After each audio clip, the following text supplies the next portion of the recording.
अरे हॅशटॅग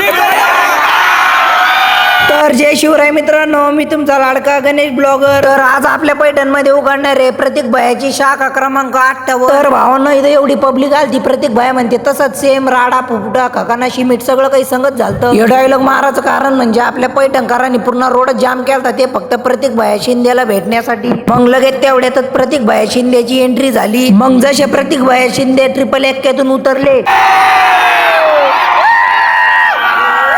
मग लगेच प्रतीक भाई ट्रिपल एक्क्याच्या वर उभा राहिले. काय म्हणते ते बघा. पैठण अरे हॅशटॅग मग लगेच प्रतीक भाई त्यांचा डायलॉग मारला आणि स्टेजवर येऊन बसले. आणि इथं फक्त प्रतीक भाईच नव्हते आले, तर श्रावणी ताईनं आपला चांगल्या भाऊ पण आलता. मग लगेच प्रतीक भाईने चुकून चहाची ओपनिंग केली. तर तुम्ही बघू शकता इथं किती पब्लिक आलती, ती फक्त प्रतीक भाई शिंदेला बघण्यासाठी. तर तुम्ही बघू शकता प्रतीक भाईचे चुकून चहाची ओपनिंग झाली. प्रतीक भाई चालले होते, तर त्यांच्या संग फोटो काढण्यासाठी गर्दी किती झाली. मग लगेच प्रतीक भाई ट्रिपल एक्क्यात बसले आणि लगेच गेले. बरं, मग आता आम्ही पण जातो घरी. तुम्हाला आपला आजचा मिनी ब्लॉग आवडला असला लाईक करा, फॉलो नसलं केलं फॉलो करा.